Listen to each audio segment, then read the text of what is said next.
जहाँ बहू और बेटी को एक माना जाता था। लेकिन फिर अरे शिखा बेटा, तू रसोई में क्यों घुसी रहती है? जा, रोटी मैं बना लूंगी। नहीं नहीं माँ जी, आप बैठिए, बस सारा खाना बन ही गया है। श्वेता को बोल देती हूँ, वो खाना लगा देगी सबका। सॉरी भाभी, मेरे पास वक्त नहीं है। माँ, मुझे पैसे देना, पार्लर जाना है। हाँ हाँ चली जाना, भाभी को भी ले जाना। वो भी जाने को बोल रही थी पार्लर, पर पहले ना मदद कर दे उसके खाना लगाने में। देख माँ, वो बहू है, उसे बहू रहने देना। इतना सर पर मत चढ़ा भाभी को। श्वेता, ज्यादा मत बोला कर। बहू और बेटी में कोई फर्क नहीं होता है। जा जाकर काम कर। ननद को माँ का भाभी से इस तरह प्यार करना बिल्कुल अच्छा नहीं लगता। वो बार बार किसी न किसी तरह माँ को भाभी के खिलाफ भड़काती रहती, लेकिन कोई फायदा ना होता। एक रोज, अरे बेटे किशन, जा बहू को कहीं घुमा कर ला। सारा दिन घर में काम करती रहती है। हाँ हाँ माँ, हम लोग जा रहे हैं ना गोवा। अच्छा जी, भाभी ने तो हमें बताया भी नहीं। वैसे तो सारी पंचायत करती है, ये गोवा वाली बात क्यों छुपा गई हमसे? अरे क्योंकि उसे खुद नहीं पता था बहन। मुझे टिकट सस्ती मिल रही थी तो मैंने बुक कर दिया। हाँ शिखा, पैकिंग कर ले, संडे हम जा रहे हैं गोवा। दोपहर में शिखा पैकिंग कर रही थी कि सास आ जाती है। ये क्या बहू, साड़ियाँ? अरे गोवा जा रही है घूमने या फिर शादी में मायके हैं?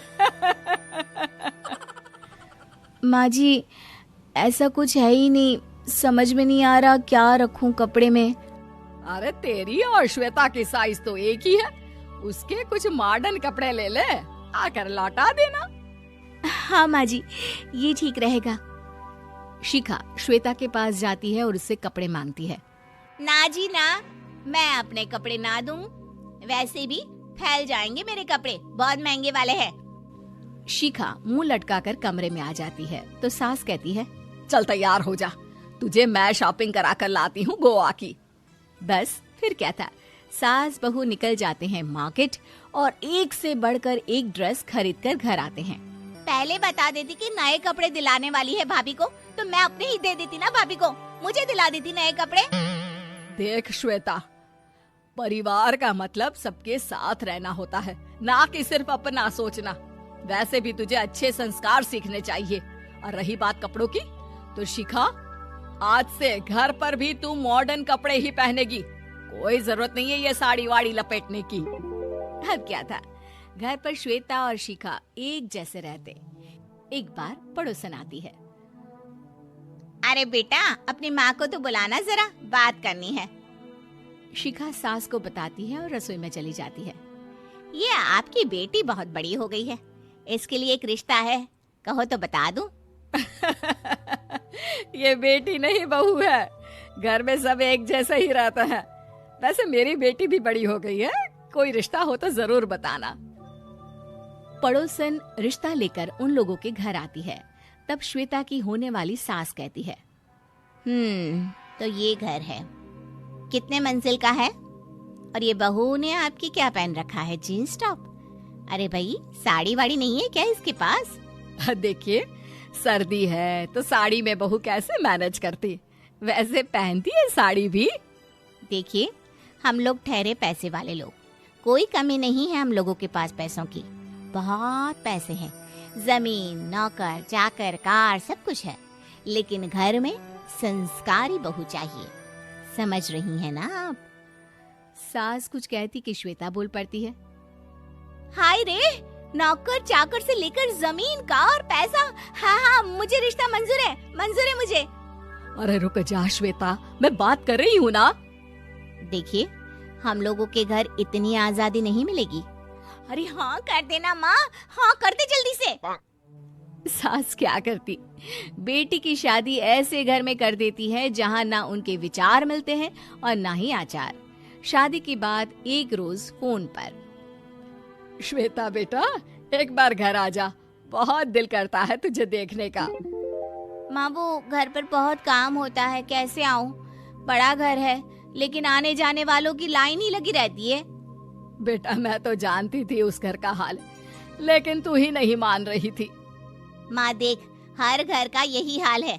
तेरी बेटी को यहाँ घूंघट हटाने की परमिशन नहीं है और एक तरफ भाभी स्कर्ट पहनकर घूम रही है।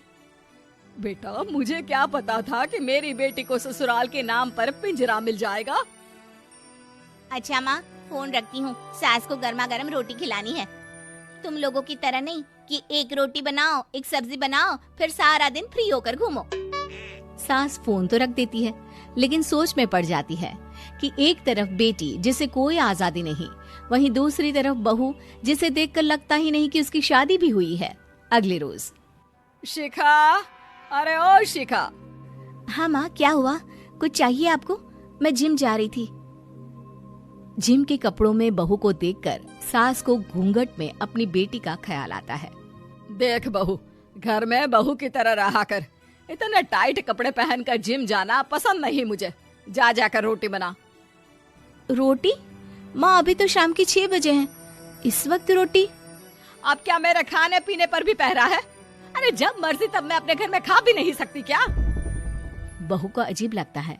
वो समझ नहीं पाती कि जो सास कल तक इतनी सपोर्टिव थी, उन्हें अचानक से क्या हो गया।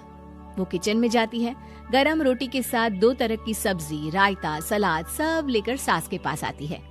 माँ जी, खाना। इतना सारा खाना? राक्षस समझा है क्या मुझे? रोटी मांगी थी मैंने गर्मा गर्म बस। पर माँ जी, रोटी खाती किससे आप? सब्जी तो बनानी थी ना। अरे भूख मर गई मेरी तेरी बहस से। जा जाकर काम कर, अंदर पूरी रसोई साफ कर। बहू अंदर चली जाती है। थोड़ी देर में श्वेता घर आती है। अरे शिखा, जल्दी से चाय ला, पकवान बना, मेरी बेटी आई है। अरे नहीं नहीं माँ, ड्राइवर बाहर खड़ा है। मैं तो घर का कोई सामान खरीदने के बहाने यहाँ आ गई हूँ, मुझे जाना होगा।